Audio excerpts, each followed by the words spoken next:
చూద్దామండి. హైదరాబాద్ నుంచి శ్రీజ రాస్తున్నారు.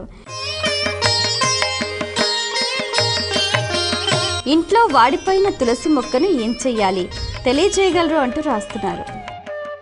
తులసి కోటలో చెట్టు వేసాం, ఏ కారణం చేతో అది కాస్త నశించిపోయింది పాపం. అటువంటిప్పుడు నశించిందనే మాట కూడా వాడడానికి ఇష్టం లేక పూర్వం నిద్రపోయిందనేవారు. అంత జాగ్రత్తగా పదం వాడేవారు. అయితే సంస్కృతంలో మాత్రం నశించిందనే శబ్దమే వాడతారు. అలాంటప్పుడు ఏంటంటే ఆ మొక్కని తీసేసి కొత్త మొక్క మళ్ళీ అందులో వేసి ఈ మొక్కని యజ్ఞంలో పూర్ణాహుతికో లేక యజ్ఞంలో సమిధులుగానో వాడమన్నారు. ఆ ఆకుల్ని ఆ కొమ్మల్ని బాగా పెద్ద కొమ్మలు అనుకోండి, లావుగా ఉన్నవి, వాటిని మళ్ళీ అరగదీసి పూసలుగా చేయొచ్చు. తులసి మాలలో వాడేటటువంటి పూసలుగా వాడుకోవచ్చు. పూజలకి దేనికైనా వాడుకోవచ్చునండి. యజ్ఞములకు అర్చనలకి ఈ ఎండిపోయిన తులసిని వాడుకోవచ్చు. అత్యావశ్యక స్థితి అయితే ఎవరూ తొక్కని చోట ఎక్కడన్నా మూల వేయాలి. అంతేగాని పెంట మీద మాత్రం ఎట్టి పరిస్థితుల్లో ఈ తులసిని వేయకూడదు. పందులు తిరిగే చోట వేయకూడదు.